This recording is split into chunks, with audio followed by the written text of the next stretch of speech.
सांख्य योग का समाधान संबंधी एक कक्षा है। आपने सांख्य कारिका पढ़ी और योग दर्शन के सूत्र भी आप लोग स्मरण किए हैं। उसके संबंध में किसी का कोई प्रश्न हो तो पूछा जा सकता है।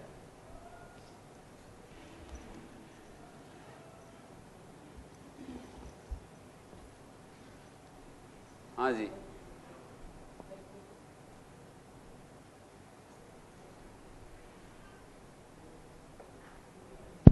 ओम गुरु जी। योग दर्शन में गुरु जी तीसरे पाद में बहिर्कल्पिता वृत्तिर महाविदेहा तथा प्रकाश आवरण क्षय है गुरु जी। तो जो ये महाविदेहा का वर्णन किया गया है गुरु जी, ये स्पष्ट नहीं हो। कितना नंबर सूत्र है?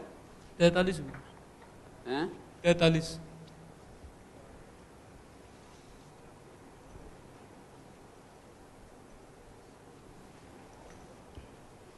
इसमें ये कहा है,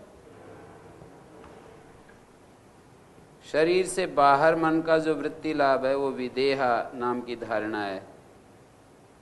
शायद ही शरीर प्रतिष्ठा से मनसो वही वृत्ति मात्रेण भवती सा कल्पिता इति उच्यते। शरीर में रहते हुए और फिर बाहर किसी आलंबन पर, किसी दृश्य के ऊपर हम वृत्ति स्थिर करते हैं। शरीरात बही मनसो वृत्ति लाभो, तो वो विदेहा है और शरीर निरपेक्ष होकर के बहिर्भूतस्य मनसा बहिर्वृत्ति, शरीर से निरपेक्ष मन को भी बाहर ले गए और बाहर उसको स्थिर किया। बहिर्वृत्ति सा अकल्पिता कल्पितया साधयति अकल्पिता महाविदेहम। कल्पिता के माध्यम से ही अकल्पिता सिद्ध होती है। यह पर शरीराणी आविशति योगिना, जिसके द्वारा दूसरे शरीरों में प्रवेश करता है योगी। तो ततस्थ धारणातः प्रकाशात्म बुद्धि सत्य से यदावरणम क्लेश कर्म विपाकत्रयम जाति आयु भोग रजस्तम मूलम तस्य क्षयो जायते क्षयो भवति। तो इसमें तो इतना ही है, इसमें तो कोई समझने की कोई विशेष, मानी बाहरी किसी वस्तु की, मानी व्यापी जो आकाश है उसको आप ले सकते हैं, उसको धारणा करके वहाँ पर मैं हूँ, इस प्रकार की जो वृत्ति है, ध्यान करते करते यदि उसमें चित्त की वृत्ति या स्थिति होती है, उसी में मैं हूँ, इस प्रकार का वास्तविक ज्ञान होता है, तो उसको विदेहा कहेंगे। शरीर में और बाहर दोनों स्थानों में यदि चित्त रहे तो उसको विदेहा कहेंगे, और यदि शरीर निरपेक्ष बाहर ही चित्त यदि रहे तो महाविदेहा कह दिया। शरीर में ही चित्त शरीर और बाहर दोनों जगह चित्त रहते हुए और फिर यदि वृत्ति लाभ करते हैं, चित्त की एकाग्रता करते हैं, तो उसको विदेहा कह रहे हैं। और दूसरी तरफ शरीर निरपेक्ष होकर के बाहर चित्त वृत्ति रहती है। शरीर का जो अभिमान है सबसे स्थूल आवरण है, तो इस संयम से उसका क्षय, उसका क्षीण भाव यहाँ पर बताया गया है। हमारा जो शरीराभिमान है, अपने शरीर को हम अपना मैं समझते हैं, ये सबसे स्थूल आवरण है। इसका क्षय करने के लिए इस वृत्ति का सहारा लेते हैं। तो महाविदेया मानी शरीर निरपेक्ष होकर के चित्त का आकाश में अपने आप को स्थिर कर देना। शरीर और आकाश दोनों जगह चित्त रहे तो विदेहा। इसमें गुरु जी एक सूत्र में आया कि जो आकाश का और जो हमारे कान है, आँख और आकाश में अगर संयम करते हैं तो दिव्य श्रोत्र प्राप्त होते हैं। तो उसमें गुरु जी आकाश का और हमारे कर्ण का जो संबंध वो कैसे स्थापित किया, उसमें व्यास भाष्य में दे रखा गुरु जी। कौन सा सूत्र? दिव्य श्रोत्राकाशयो हो 41 नंबर गुरु। श्रोत्राकाशयो हो संबंध संयमात दिव्यम श्रोत्रम। तो इसमें ये कहा है, सर्व श्रोत्राणाम आकाशम प्रतिष्ठा सर्व शब्दानाम से, सब शब्दों की भी और सब स्रोत, हमारे सबके जो स्रोत्र हैं और जो शब्द हैं, इन सब की आकाश में प्रतिष्ठा है। ऐसा यहाँ पर एक वाक्य बोला है प्राचीन शास्त्रों का। तुल्य देश श्रवणानाम एक देश श्रुतित्वम सर्वेषां भवति तच्च एतद आकाशस्य लिंगम अनावरणम चोक्तम। तो समान देश मानी समान आकाशवर्ती जो श्रवण ज्ञान से युक्त, समान आकाशवर्ती जो श्रवण ज्ञान है उससे युक्त व्यक्तियों का एक देशावच्छिन्न जो श्रुतित्व है वो होता है। माने आकाश शब्द गुण वाला द्रव्य है और शब्द गुण सबकी अपेक्षा अनावरण स्वभाव है। शब्द इस पर रूप रस गंध जो इन 5 विषयों में शब्द जो है वो अनावरण स्वभाव वाला है, क्योंकि वो सब द्रव्यों को रूप आदि की अपेक्षा पार कर सकता है। शब्द जो है वो रूप आदि की अपेक्षा, रूप जैसे दीवार में अटक जाता है पर शब्द तो पार चला जाता है ना। तो कठिन तरल और वायवीय द्रव्यों का कंपन ही तो हम शब्द के रूप में देखते हैं, तो वो उनका गुण है, शब्द उसका गुण है। इसमें आपको क्या पूछना है? व्यास भाष्य की कौन सी पंक्ति? क्या गुरुजी एक पंक्ति पढ़ी थी कि आकाश में, आकाश हमको अवकाश देता है, इस उससे उसको संबंध के रूप में दिखा दो। तच्चै तद आकाशस्य लिंगम अनावरणम चोक्तम, ये वाला हिंदी में दिखा। एक देश श्रुतित्व आकाश का लिंग अनुमापक है और अनावरणता अवकाश भी लिंग है, तथा अमूर्त से अनावरण दर्शनात् विभुत्वम प्रख्यातम आकाशस्य अमूर्त से अनावरण दर्शनात्, अमूर्त का अनावरण देखे जाने से विभुत्व भी बता दिया गया। आकाश का शब्द ग्रहणान्वितम श्रोत्रम, शब्द ग्रहण से, शब्द ज्ञान से अनुपित होता है श्रोत्र। बधिर अबधिर और एका शब्दम गृह्णाति अपरो न गृह्णाति, कोई बधिर है कोई अबधिर है, एक तो शब्द को ग्रहण करता है दूसरा नहीं करता है। तस्मात् श्रोत्रम एवं शब्द विषय, इससे पता लगता है कि शब्द विषय वाला श्रोत्र होता है। श्रोत्राकाशे संबंधे कृत संयमस्य योगिनो दिव्यम श्रोत्रम प्रवर्तते, श्रोत्र और आकाश के संबंध में जिसने संयम किया है उसका, उस योगी का दिव्य श्रोत्र प्रवृत्त होता है। श्रोत्र आकाश के संबंध में संयम करने वाले योगी को दिव्य श्रोत्र प्राप्त होता है। दिव्य श्रोत्र का स्वरूप तो यही है कि दूर श्रवण इत्यादि जो है उसको हो सकता है। जैसे सामान्य श्रोत्र और दिव्य श्रोत्र क्या होगा, उसमें क्या अंतर होगा? दिव्य श्रोत्र तो यही है कि जैसे यहाँ बैठे बैठे हम बहुत दूर की बात यदि सुन सकें तो उसी को दिव्य श्रोत्र कह रहे हैं। तो इसमें आप पुस्तक नहीं लाए क्या? गुरुजी वो पूछने में थोड़ा सा गलती, 42 में था गुरुजी, देह और आकाश की जो समापत्ति थी उसमें प्रसंग था ये कि जो आकाश हमको अवकाश देता है रहने के लिए, आकाश जैसे आकाश संबंध संयमा लघुतूल समापत्ति आकाश गमनम, ये देह और आकाश का जो संबंध दिखाया उसमें अवकाश वाली बात थी, वो शायद इसमें काय और आकाश के संबंध भाव का, मानी आकाश का अवलंबन कर शरीर का जो अवस्थान है, आकाश का आश्रय लेकर शरीर का जो अवस्थान है, उस भाव में संयम करने पर अव्याहत गति में संचरण योग्यता होती है।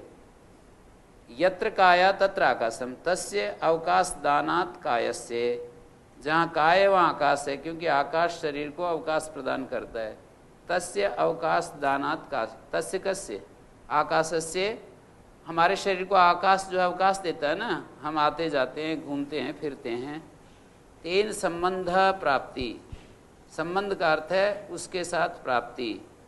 तत्र कृत संयमा, उसमें यदि किसी ने संयम किया, आकाश और शरीर की प्राप्ति या व्याप्ति रूप जो संबंध है, उस संबंध में संयम करने वाला योगी उस संबंध को जीतकर मांगे आकाश गति लाभ करके तत्संबंधम लघुषु तूलादिषु अपरमाणुभ्या समापत्तिम लब्ध्वा, लघु जो तूल आदि अपरमाणु जो रुई आदि लघु पदार्थ हैं परमाणु पर्यंत, उनमें अपने मन को स्थित करके जित संबंध हो वहाँ भी अपने उस स्थिति को विजय पाकर लघुत्वाच्च, और इतना हल्का हो जाता है कि जल में पैरों से विहरण करता है। और तूर्ण नाभि तंतु मात्रे विहृत्य, और जो तन ये होते हैं ना जाली, इसके मकड़ी का जाला, ततस्तूर्ण नाभि तंतु मात्रे विहृत्य रश्मिषु विहरति, रश्मियों के ऊपर चलता है। ये जो जाला होता है ना, मकड़ी का जाला, उसके ऊपर भी विहरण करता है। ततो यथेष्टम आकाश गतिरस्य भवति। तो ये तो सिद्धियां दिखाई हैं योग, इसकी विभूतिपाद में चित्त की जो सिद्धियां हैं, चित्तगत सिद्धि। प्रश्न था कि वो संयम कैसे करते हैं उसके अंदर, वो उस अवकाश में संयम कैसे करते हैं, आकाश का और शरीर का जो काय आकाशयो संबंध संयमात। काय और आकाश दो चीज होगी ना। काय यत्र काया तत्र आकाशम, जैसे हमारा शरीर यहाँ पर है तो यहाँ आकाश भी है। अवकाश दानात काय से तेन संबंध, ये प्राप्ति है ना इसकी। काय और आकाश तेन संबंध, संबंध का अर्थ है प्राप्ति।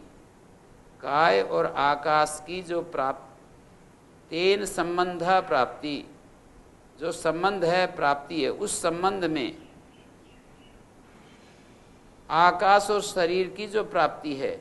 संबंध शब्द का अर्थ किया व्यास भाष्य में प्राप्ति, संबंध अवाप्ति, ऐसा भी पाठ मिलता है। संबंध की जो अवाप्ति, तत्र कृत संयम कैसे करते हैं, ये तो एक प्रैक्टिकल बात है, उसका तो मैं क्या बतलाऊं। यहाँ पर तो इस विभूतिपाद के तो शब्दों का ही बस अर्थ किया जा सकता है, इससे आगे हमें कुछ नहीं पता है। शब्दों की कोई दिक्कत हो कहीं तो उस पर विचार किया जा सकता है। इसके विधि क्या है, प्रक्रिया क्या है, इसमें क्या बताएं। इसमें तो कोई अनुभवी व्यक्ति बता सकता है, हमारा कोई अनुभव नहीं है। हाँ जी ये तीसरे पाठ के 11वां वाला सूत्र है। हाँ, स्वार्थतया एकाग्रतयो चयोदयो चित्तस्य समाधि परिणाम। हाँ जी, ये तीसरे पाठ का 11वां सूत्र है। 11वां, जी हाँ। तो इसमें समाधि परिणाम कहा है जी, ये क्या चीज है समाधि परिणाम? इसमें ये कहा है सर्वार्थता एकाग्रतयो क्षयोदयो चित्त समाधि परिमाण। ये परिणाम, समाधि परिणाम ये बतला रहे हैं कि चित्त के अंदर सर्वार्थता नाम का धर्म उदय होता है और चित्त के अंदर एकाग्रता नाम का धर्म होता है। ये दोनों धर्म चित्त के अंदर ही उदय होते हैं। जैसे एक आदमी जो साधना में नहीं है तो उसका चित्त एक समय, एक क्षण में एक बात आ रही है, दूसरे क्षण में कोई दूसरी, तीसरे क्षण में तीसरी, ऐसे चलता रहता है। इसका नाम सर्वार्थता। चित्त में विभिन्न धर्मों का उदय होते रहना, इसका नाम है सर्वार्थता। और चित्त में एक ही धर्म का उदय होने का नाम है एकाग्रता। मानी जो चित्त कोई ऐसी चीज नहीं है एक क्षण से ऐसे ऐसे होता है, मानी एक ऐसे ऐसे चलता है, ये बीच में गैप रहता है। एक चित्त जो है हमारे चित्त यहाँ जैसे उदय हुआ, बीच में गैप, लय हो गया, फिर वो जो चित्त वृत्ति है वो लय को प्राप्त हो जाती है। फिर दूसरी वृत्ति उदय होती है, फिर तीसरी, चौथी, पांचवी, छठी, सातवीं, ऐसे एक एक क्षण में उदय होती है और वो लय होती है। तो वो इतना सूक्ष्म काल है उदय और लय का कि हमारे को ऐसा नहीं लगता कि ऐसा हो रहा है उदय और लय। जैसे कैमरे में एक सेकंड में अलग, आजकल पहले 14 चित्र लेता था कैमरा, आजकल शायद 28 ले लेता है और ज्यादा। तो हैं, आप बता रहे थे ना एक बार। अच्छा, तो चलो जितने भी, मतलब मेरे को इतना ही बताना है कि जैसे अलग अलग चित्र ले लेता है और उनमें गैप होता है, हर चित्र में गैप है। जैसे परमाणु जो होते हैं ना, परमाणु इतनी छोटी चीज है और उसमें इलेक्ट्रॉन्स, न्यूट्रॉन्स, प्रोटॉन्स, उनके बीच में भी कुछ अवकाश बताते हैं ना, वो जो घूमते हैं तो बीच में क्या है, न्यूट्रॉन्स हैं, बीच में न्यूट्रॉन्स है ना, मतलब नाभिक जो है केंद्र में जो होते हैं उसके चारों तरफ इलेक्ट्रॉन्स चक्कर काटते हैं, उसके बीच में भी वो रहती है। और दो परमाणु के बीच में भी स्पेस होता है, साथ साथ दिखाई देते हैं, एक दूसरे के साथ सटे हुए, पर उनके बीच में भी स्पेस होता है, पर वो होता है थोड़ा। तो इसी तरह से यहाँ पर भी यूं समझ लीजिए, जो हमारे चित्त के अंदर वृत्तियां उदय होती हैं वो इतनी फास्ट गति से होती हैं, कितनी भी फास्ट हो फिर भी वो लय उदय के साथ उदय होती हैं, लय होती हैं, उदय होती हैं, लय होती हैं। इस तरह से ही चित्त में वो चित्त वृत्तियां का क्रम चलता है। कभी भी लगातार कोई वृत्ति नहीं चलती है, जो दिखाई देती है ना लगातार चलती हुई, लगातार नहीं चलती है, एक क्षण के लिए आती है, फिर वो लय होती है, फिर एक क्षण के लिए आती है। तदा द्रष्टु स्वरूप अवस्थानम क्या है? वो जो दो वृत्तियों के बीच में जो गैप है वही स्वरूप स्थिति है। दो चित्त वृत्तियों के बीच में जो एक गैप होता है, एक चित्त वृत्ति के बाद जो दूसरी चित्त वृत्ति, और वो गैप हमारे को अनुभव हो जाए तो वो स्वरूप स्थिति हो जाती है। जब तक हमें अनुभव नहीं होता है उसका, तो वो स्वरूप स्थिति नहीं है। मानी वृत्ति रहित अवस्था को हम स्वरूप स्थिति कहते हैं ना। एक चित्त वृत्ति, फिर उससे दूसरी चित्त वृत्ति, इनके बीच में जो ये रिक्त स्थान है, ये थोड़ा सा लंबा यदि हो जाए, 5-4 सेकंड का हो जाए, तो वो 5-4 सेकंड के लिए स्वरूप स्थिति कहलाएगी।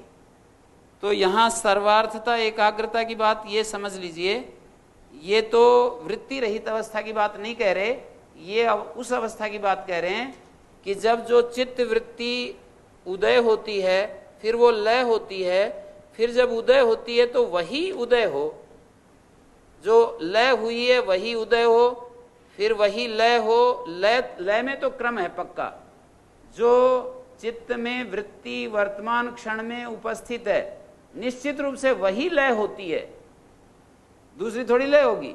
लेकिन उदय होने में पक्का नहीं होता है, कोई दूसरी उदय हो जाती है, फिर अगले क्षण कोई तीसरी उदय हो जाती है। लय तो वही होती है जो उदय हुई है, पर उदय होने के लिए कोई पक्का नियम नहीं होता है। तो जो पक्का नियम नहीं होता है इसी को सर्वार्थता कहते हैं। और एकाग्रता उसको कहेंगे कि जो चित्त वृत्ति लय हो रही है वही उदय होती जाए, लय हो, उसका लय होना और उदय होने हो, लय होना और उदय होना वही निरंतर चलता रहे, तो इसका नाम होता है एकाग्रता। चित्त की वृत्ति का, जो चित्त वृत्ति लय हो रही है उसी का उदय होना, यह है एकाग्रता। और जो लय हो रही है उससे अलग भी यदि उदय होती चली जाती है तो इसका नाम है सर्वार्थता। तो इसको कहते हैं सर्वार्थता एकाग्रतयो क्षयोदयो।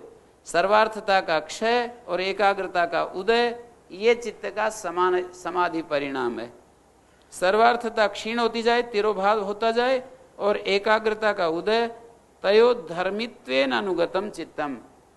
चित्त उन दोनों धर्मों का धर्मी रहता है, ये धर्म हैं। सर्वार्थता और एकाग्रता दो धर्म हैं, और धर्म का धर्मी क्या है? बोले चित्त। इन दोनों धर्मों का जो आश्रय है वो धर्मी के रूप में चित्त होता है। धर्म धर्मी, चित्त उनका आश्रय होता है। उस चित्त में सर्वार्थता और एकाग्रता दोनों धर्म रहते हैं। सर्वार्थता जब चलती रहती है तो समाधि परिणाम नहीं होता। सर्वार्थता का क्षय होना, एकाग्रता का उदय होना, यही समाधि परिणाम है। सर्वार्थता क्षय कम होती जाए, कम होती जाए, एकाग्रता का उदय होता जाए, ये इसका समाधि परिणाम है। तदम चित्तम अपाय उपजनयो स्वात्मभूतयो धर्मयो अनुगतम समाधीयते स चित्तस्य समाधि परिणाम। चित्त का ये समाधि परिणाम है। और कुछ इसमें एकाग्रता परिणाम में ये कहा, तथा पुनः शांतोदितो तुल्य प्रत्ययो, ये तो समाधि परिणाम है। माने निरोध परिणाम केवल संस्कार के क्षय और उदय का है। आप ऐसा समझिए, 3 वाक्य बोल रहा हूं। निरोध परिणाम केवल संस्कार के क्षय और उदय से संबंध रखता है। समाधि परिणाम संस्कार और वृत्ति प्रत्यय, समाधि परिणाम संस्कार और प्रत्यय के क्षय और उदय का नाम है। और एकाग्रता परिणाम, एकाग्रता परिमा क्या बोलते हैं, परिणाम, एकाग्रता परिणाम प्रत्यय का क्षय और उदय है। तीन शब्द हैं, तीन ये स्तंभ शब्द हैं। समाधि परिणाम, समाधि परिणाम, समाधि परिणाम, और ये दूसरा है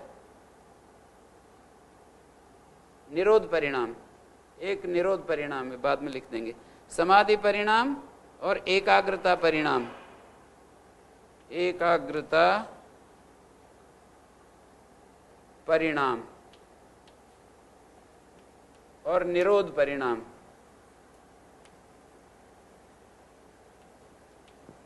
संस्कार का क्षय उदय, संस्कार का वृत्ति तो होती नहीं है निरोध परिणाम में, संस्कार का क्षय उदय।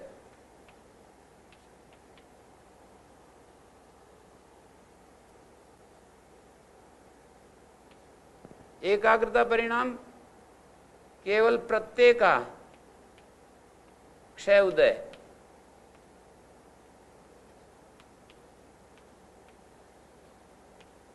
और समाधि परिणाम संस्कार और प्रत्यय।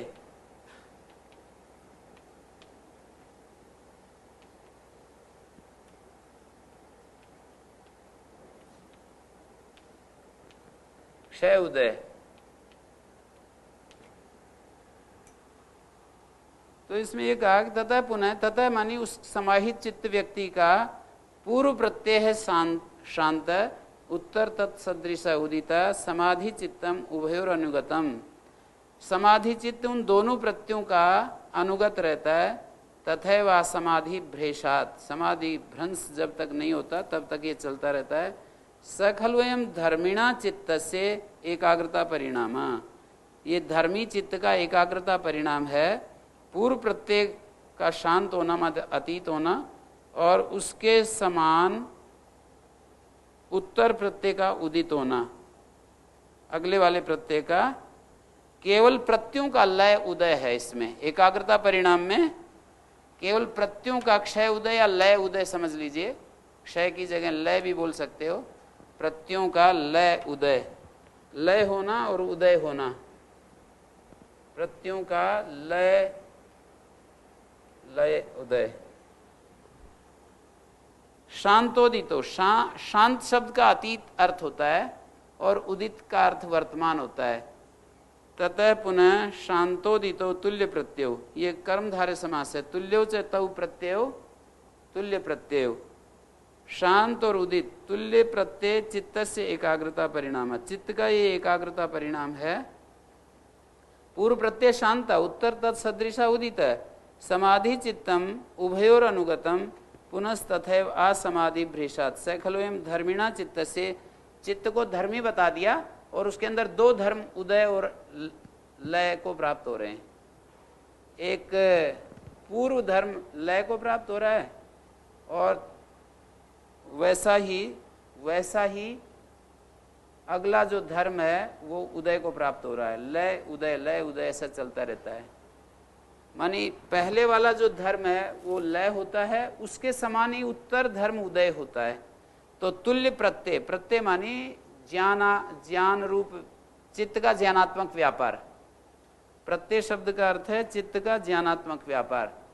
प्रत्यय का अर्थ कारण भी है और ज्ञानात्मक व्यापार कहाँ कौन सा है प्रसंग के अनुसार। जैसे विराम प्रत्याभ्यास पूर्वा संस्कार शेषोन्या, वहां पर प्रत्यय का अर्थ कारण है, यहां पर प्रत्यय का अर्थ चित्त का ज्ञानात्मक व्यापार, तुल्य ज्ञानात्मक व्यापार। तो ऐसा चित्त का एकाग्रता परिणाम होगा। तुल्य मानी समान।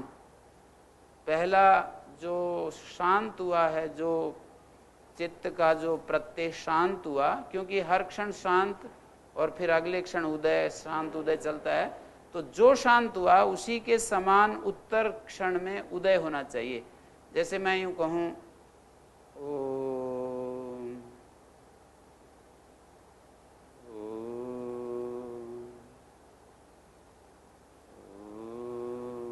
तो बीच में उसकी गंगा की याद नहीं आनी चाहिए। बीच में जो है कोई और गाय की या किसी खेत की या किसी फल की, किसी व्यक्ति की, कि कोई और आकृति, कोई और शब्द बीच में नहीं आना चाहिए। जो हम समझते हैं वही बात कह रहे हैं। ध्यान के बारे में जो हम जैसा समझते हैं उसी को बता रहे हैं कि तुल्य प्रत्यय होना चाहिए। ये चित्त का एकाग्रता परिणाम है। चित्त धर्मी परिणमित होता रहता है। जैसे मिट्टी जो है ना, चित्त एक ऐसा धर्मी है जो अनेक धर्मों में परिणमित होता जाता है। जैसे मिट्टी है, उसका कभी सिकोरा बन गया, कभी उसका फिर वो दूसरा बन गया, बड़ी फास्ट गति से ऐसे निरंतर उसका परिवर्तन होता रहता है। चित्त तो धर्मी है। जैसे कल्पना करो, एक सोने का एक वो है ईंट है, और ईंट से वो तुरंत गोल बन जाए, तुरंत गोल से फिर वो तिकोनी बन जाए, तिकोनी से फिर कुछ बन जाए। ऐसा चित्त रूपी धर्मी निरंतर ऐसे चेंज होता रहता है। यही उसका परिणाम है। चित्त धर्मी का ये परिणाम है। और वो दूसरा परिणाम होते समय वो बीच में खाली स्थान, जो रिक्त स्थान आता है, उसको तो लय कह रहे हैं। और जो दूसरा एक परिणाम से दूसरा परिणाम होते समय बीच में थोड़ा सा गैप होता है, बहुत ही माइनर गैप होता है जो दिखता नहीं, अनुभव नहीं आता है। तो वो जो दूसरा परिणाम है, एक के बाद दूसरा परिणाम, वो वैसा ही होना चाहिए जैसे पहला था। फिर तीसरा भी वैसा ही होना चाहिए, चौथा भी वैसा ही, पांचवा भी वैसा ही। ऐसे 1 घंटा या 10 मिनट लंबा समय की कल्पना नहीं करते, 10 मिनट की कल्पना करते हैं कि 10 मिनट में उसके 1 लाख परिणाम हुए मान लीजिए, तो वो 1 लाख परिणाम 10 मिनट में वही होने चाहिए जो पहले वाला है, वही दूसरा, वही तीसरा, 1 लाख तक वही होना चाहिए। तब इसको एकाग्रता परिणाम कहते हैं। तो तुल्य प्रत्यय चित्त से एकाग्रता परिणाम है। और इसी तरह ये पहले वाला निरोध परिणाम है। निरोध परिणाम में तो इन्होंने बताया संस्कार का व्युत्थान निरोध संस्कार। व्युत्थान संस्कार और निरोध संस्कार 2 तरह के संस्कार होते हैं। उन संस्कारों का अभिभव और प्रादुर्भाव, उनका जो व्युत्थान संस्कार का अभिभव और निरोध संस्कार का प्रादुर्भाव, निरंतर ये जब क्रम चलता है चित्त के अंदर, संस्कार का परस्पर अभिभव और प्रादुर्भाव होता है, इसको निरोध परिणाम कह रहे हैं। निरोध क्षण चित्तान्वयो, निरोध क्षण में जो चित्त की स्थिति है उसमें वो अन्वित रहता है। ओ